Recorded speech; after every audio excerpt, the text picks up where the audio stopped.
Pues muy buenos días. Hoy es 2 de mayo, festivo en Madrid, y desde aquí mi más cordial felicitación a todos los madrileños y en especial a su presidenta Isabel Díaz Ayuso, que según las últimas encuestas sigue arrasando en Madrid. Bueno, quien no arrasa desde luego son los sindicatos, los comegambas, que ayer, como cada 1 de mayo, intentaron hacer una demostración de fuerza con manifestaciones por todos lados y tuvieron la misma fuerza que un pedete estrangulado. Perdón si estás comiendo, pero vamos, que hace mucho tiempo que los sindicatos son una maquinaria de captar subvenciones, una forma de vida para los más listos de cada empresa y un brazo ejecutor y extorsionador del gobierno. Y claro, como brazo ejecutor y extorsionador del gobierno, pues oye, son convenientemente recompensados. Vamos a empezar por las subvenciones, porque aquí el dinero público fluye como el agua en la dana. Entre 2020 y 2024, UGT y comisiones obreras se han embolsado 380 millones de euros de las arcas públicas. 202 millones para UGT y 179 para CCOO. Y esto según los datos oficiales. Este dinero no viene solo del Estado central. Comunidades autónomas, ayuntamientos y hasta las más recónditas diputaciones aportan su granito de arena. En 2023, el Ministerio del Trabajo, con nuestra Yoli Tenacillas, con Yolanda Díaz al frente, les entregó 17 kilos. En 2024 la cifra se disparó a 32 millones. Un récord que demuestra que el gobierno no escatima cuando se trata de mantener contentos a sus aliados sindicales. ¿Para qué se usa este dinero? Pues en teoría para formación, asesoramiento y actividades sindicales. En la práctica, la opacidad es tan grande que intentar seguir el rastro de cada euro es buscar una aguja en un pajar. Los portales de transparencia de los dos sindicatos son un ejercicio de cinismo, pero que te cagas. Son páginas llenas de... He dicho que te cagas, perdón. Bueno, son páginas llenas de gráficos bonitos, pero con datos tan vagos que es que no te dicen nada. Cuando preguntas, pues te responden así con evasivas. En fin, las subvenciones no son un complemento para UGT y comisiones obreras. Son su razón de ser, porque las cuotas de sus afiliados apenas representan un 15% de sus ingresos y no cubrirían ni el café de las reuniones. Sin el maná público, sus estructuras colapsarían en 0, pero claro, nadie parece tener prisa por auditar estas cifras. El Tribunal de Cuentas, que debería ser el perro guardián, publica informes llenos de advertencias y tal, pero las consecuencias brillan por su ausencia. Mira qué curioso. A Vox sí que le sancionan, pero los sindicatos nada de nada. ¿Por qué será? Bueno, y mientras tanto, los sindicatos manejan presupuestos que rivalizan con los de grandes empresas, con sedes, personal y gastos que poco tienen que ver con la lucha obrera.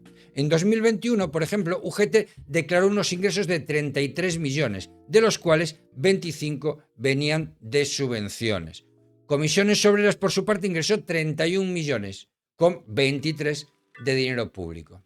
¿Y qué hacen con ese dinero? Bueno, pues entre otras cosas, financiar un ejército de liberados sindicales. Hablemos de los liberados, esos personajes que parecen vivir en un universo paralelo donde el trabajo es opcional. Nadie sabe cuántos hay exactamente, porque ni los sindicatos ni el gobierno tienen interés en contarlos.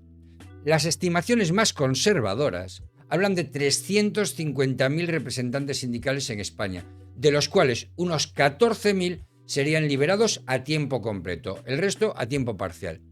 En el sector público, UGT y comisiones se llevarían la palma con unos 8.000.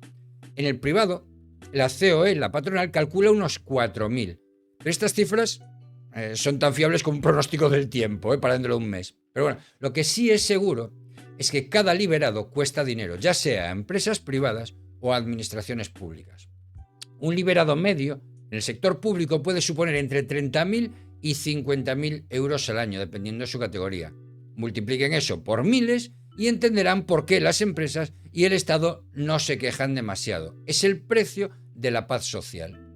Los sindicatos defienden que los liberados son esenciales para negociar convenios y proteger derechos, pero muchos trabajadores ven en ellos pues una casta que pasa más tiempo en despachos que en las trincheras, en las barricadas, compañero. Pero bueno, y ahora vayamos al meollo, los escándalos. Y aquí UGT y comisiones no decepcionan. El caso de los ERE falsos en Andalucía es el rey de los desastres sindicales. Un fraude tan monumental que parece diseñado para una película de gángsters. Todo comenzó en 2001, cuando la Junta de Andalucía, gobernada por el PSOE, creó un fondo de 680 millones de euros para ayudar a empresas en crisis a pagar indemnizaciones y prejubilaciones, los famosos ERE o expedientes de regulación de empleo. La idea era noble: apoyar a trabajadores de sectores en declive como la agricultura o la industria, pero en la práctica se convirtió en un pozo sin fondo donde el dinero público desaparecía como por arte de magia. En 2008, la oposición del Partido Popular empezó a olerse la tostada y la Guardia Civil destapó un esquema de corrupción que implicaba a la Junta, empresas, intermediarios y, como no, a UGT y comisiones obreras. El modus operandi era sencillo, pero descarado. La Junta aprobaba subvenciones para ERE sin apenas control y el dinero acababa en manos de empresas que inflaban costes, pagaban comisiones exorbitantes o directamente inventaban despidos. Algunos beneficiarios ni siquiera trabajaban en las empresas afectadas, eran amigos, familiares o enchufados del PSOE y de los sindicatos. Por ejemplo, en el caso de Mercasevilla, ¿no?, una empresa pública de mercados, se descubrió que personas que nunca habían pisado la empresa cobraban prejubilaciones de hasta 450.000 euros. Y los sindicatos, lejos de ser meros espectadores, se llevaban su tajada. UGT y comisiones cobraban comisiones por asesorar en los ERE, a veces hasta un 10% del total, sin justificar apenas su trabajo. En 2019, un tribunal de Sevilla condenó a 19 exaltos cargos de la Junta, incluyendo a 2 expresidentes socialistas, Manuel Chávez y José Antonio Griñán, por malversación y prevaricación. Griñán se llevó 6 años de cárcel, Chávez 9 de inhabilitación. El fraude total se estima en 680 millones, de los cuales al menos 140 millones fueron desviados directamente a bolsillos indebidos. Y es que UGT Andalucía es la cueva de Alí Baba. Y ahora te lo cuento con más detalle, pero antes... Los medios de comunicación no te cuentan la realidad, sino la visión de la realidad que le interesa a quienes les pagan. No les interesa que pienses por ti mismo, sino simplemente vender su relato. Es imposible tener una visión completa de lo que te está pasando y de cómo te afecta si simplemente ves la televisión o lees la prensa. Este canal no recibe subvenciones de ningún organismo gubernamental, así que solo nos debemos a ti. Si quieres estar enterado de las acciones con las que te castiga el gobierno, con un enfoque jurídico, un poquito de mala leche, eso sí, y un mucho de retranca gallega, este es tu canal. Suscríbete, activa las notificaciones y así no te perderás ninguno de nuestros vídeos. Y ahora sí, continuamos. Pues UGT Andalucía fue condenada en 2024 como responsable civil subsidiaria a devolver 40,6 millones de euros por su implicación en el desvío de fondos. ¿Qué hacían con el dinero? Pues desde financiar congresos sindicales hasta pagar eventos que parecían más fiestas privadas que actos obreros. Para mariscadas, por resumir. Comisiones, aunque menos señalada en este caso, no se libró de las críticas, porque sus representantes también cobraron comisiones por ERE que olían a mariscada. Pero bueno, el caso, que se dividió en 146 investigaciones separadas por su complejidad, sigue generando muchos titulares, la verdad. En 2023, la Audiencia de Sevilla confirmó penas para varios exsindicalistas de UGT por su papel en el fraude, incluyendo multas y órdenes de devolución de millones. La juez, que ya te digo yo que no se devuelven estos, pero bueno, la juez Alaya, que lideró la investigación inicial, destapó un entramado donde el dinero público se usaba para comprar lealtades políticas y sindicales, con facturas falsas y empresas fantasma como protagonistas. Vamos, lo de siempre, lo que es meter empresas pantalla para cobrar pasta. Pero los ERE no son un caso aislado. Los cursos de formación son otro clásico del repertorio sindical. Entre el 2008 y 2012, UGT y comisiones recibieron decenas de millones para impartir cursos de formación para parados financiados por el Estado y la Unión Europea. En 2019, la Guardia Civil destapó un fraude de 30 millones en Andalucía. Cursos que nunca se dieron, alumnos que no existían, empresas pantalla que cobraban por trabajos ficticios. UGT fue la gran protagonista, con facturas infladas y gastos injustificables, con 10.600 euros, por ejemplo, para supuestos servicios de un portavoz de una ONG de esos que sale mucho en La Sexta y tal, ¿sabes? Pero que nunca se realizaron. En 2024, la Junta de Andalucía exigió a UGT la devolución de 18 millones por cursos en 2007 mal justificados. Un expediente que, curiosamente, el gobierno de Susana Díaz del PSOE había guardado en un cajón durante años para no molestar a sus aliados sindicales. Fíjate, y al final, pues ese dinero, adivina cómo terminó. Comisiones, aunque menos implicada, también tuvo que devolver fondos por irregularidades similares en Cataluña y en Extremadura. El caso Forcem, de finales de los 90 y principios de los 2000, es otro ejemplo sangrante. La Fundación para la Formación Continua, creada por UGT, Comisiones y la patronal COE, gestionaba fondos europeos para formación. Pero en 1998 se descubrió que muchas de las empresas receptoras eran fantasmas, sin empleados ni actividad real. La Fiscalía estimó un fraude de 100 millones de euros y el Tribunal de Cuentas señaló responsabilidades penales en 2 exdirigentes de UGT.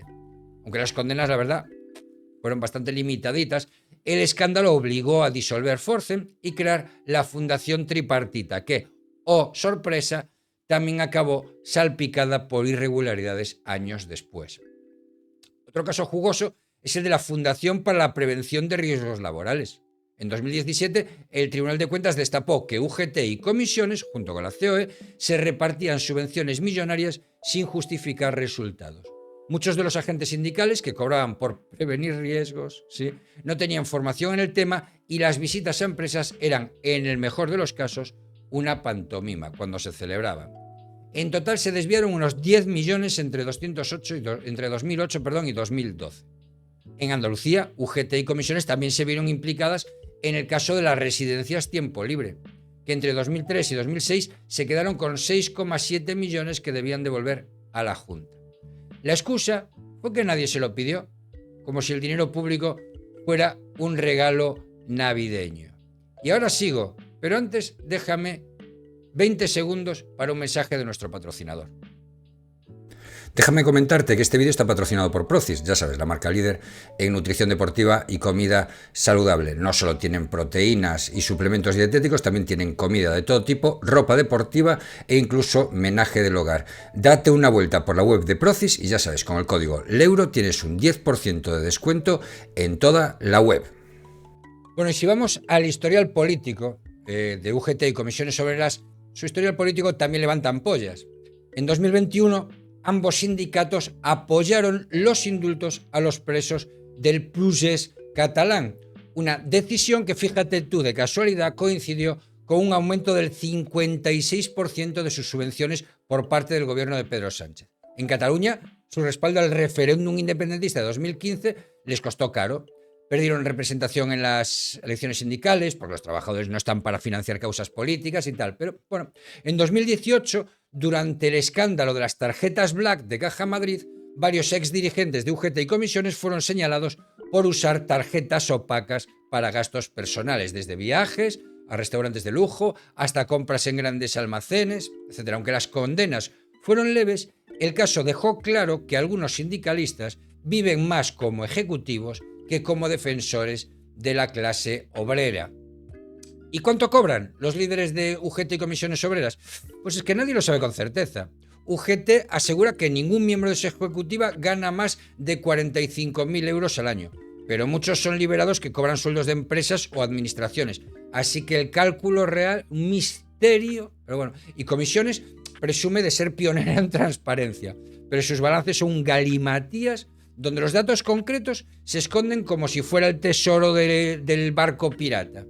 En 2023, un informe de la Fundación Cibio señaló que los salarios de los secretarios generales Pepe Álvarez de UGT y Unai Sordo de Comisiones podrían superar los 70.000 euros anuales si se suman complementos y dietas, pero los sindicatos se niegan a desglosar las cifras. En el fondo, el problema no es solo de UGT y Comisiones Obreras, sino de un sistema que los alimenta. Los gobiernos, sean del PSOE o del PP, los riegan con subvenciones para garantizar la paz social. Las empresas pactan liberaciones a cambio de convenios favorables. Y la sociedad, entre el miedo al despido y la resignación, pues no exige cuentas. Los escándalos desde los ERE hasta los cursos fantasma no son errores, son el resultado lógico de una maquinaria diseñada para perpetuarse. Mientras los trabajadores luchan por llegar a fin de mes, los sindicatos mayoritarios parecen más ocupados en mantener su cortijo que en defender a quienes dicen representar. Y así, entre millones de euros liberados intocables y titulares de corrupción, UGT y comisiones siguen siendo los reyes de un juego donde el trabajador siempre pierde. ¿Y cuál es la solución que yo aporto desde siempre aquí?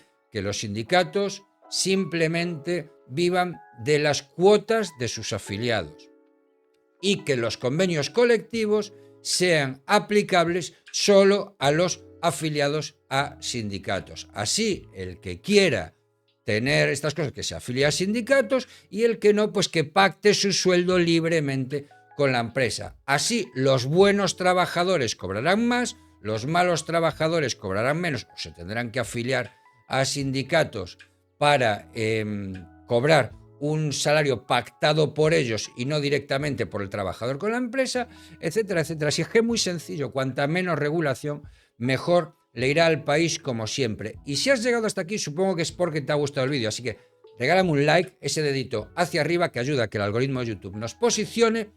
Déjame en comentarios qué crees que debería hacerse con los sindicatos, qué sistema sindical crees que es el más apropiado, que me gusta siempre recibir el feedback de lo que pensáis vosotros. Muchísimas gracias a todos los que me apoyáis por Bizum, a todos los que me apoyáis por Twitch, a todos los que me apoyáis por Kik, a los que donáis suscripciones, a los que donáis bits y sobre todo muchísimas gracias a todos los miembros del canal. Sin vosotros no podría hacer nada de esto, así que un saludo, hasta mañana.